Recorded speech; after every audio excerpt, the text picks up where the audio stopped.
Hi, I'm Ginger Ninja Trickster and I'm going to teach you how to do that. There's no prerequisite for this move and it's quite a safe move to try as long as we break the move down first. Okay, so first of all we need to find a starting position that feels comfortable enough to roll back, get into position and create enough momentum for the kip up. When you're first starting out, if you haven't done a kip up before, then the best place to start from is a crouch position because you can create enough momentum just to get into your roll back and then prepare to get into the next stages of the kip up. If you don't feel comfortable rolling back from a crouch position, you can go from a sat down position like this or a lying down position. Wherever you prefer, start from that position.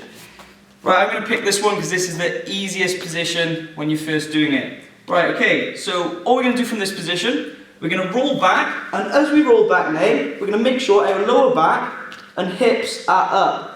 Our shoulders and upper back are on the floor still, and with our arms now we can either put them this way or that way.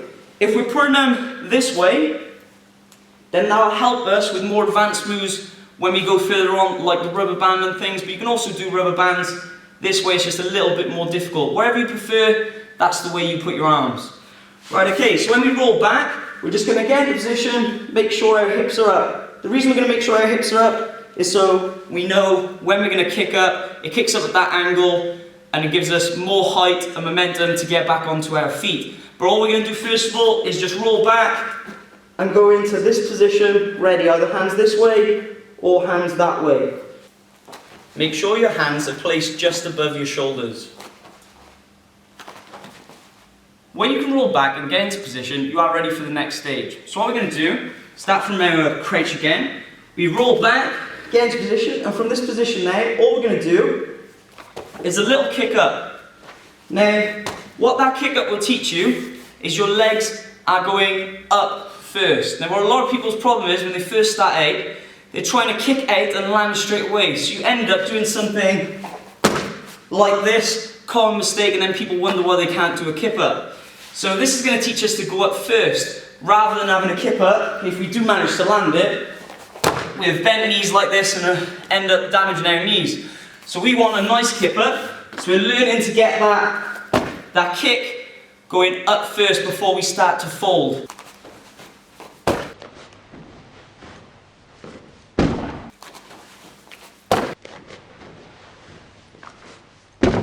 When you can do that, there's only one more stage before attempting the full kip up.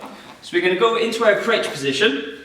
From this position now, we're going to roll back, put our hands behind us, we're going to kick up, and we're going to try and make a bridge position and land on the balls of our feet. So this motion now is teaching us to kick up and then fold our legs in. So that bridge position is perfect to get to your feet nicely. So what I'm going to do, I'm going to show you a kip up. I'm going to slow it down so you can see the bridge position in it.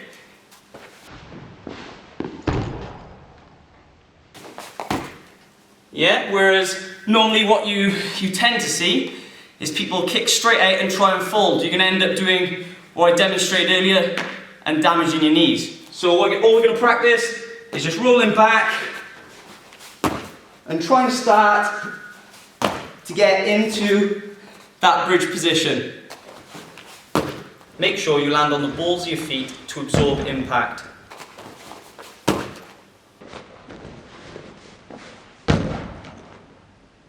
When you can do that, you are ready to attempt the full kip up. All we have to add to the previous stage is to make sure we are pushing off with our hands, they're leaving the ground, and our body is coming up as well. Because if we leave our body behind, we're going to fall back down even if our feet reach the floor.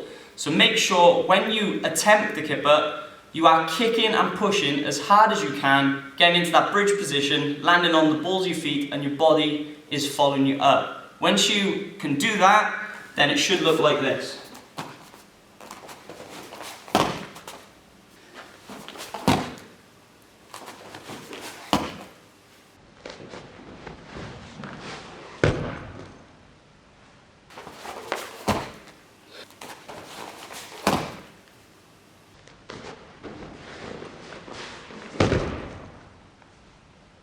One last tip, even though you might be landing your kip up, keep trying to perfect it because then you can think of quirky ideas to land differently and make it your own. Here are some ideas.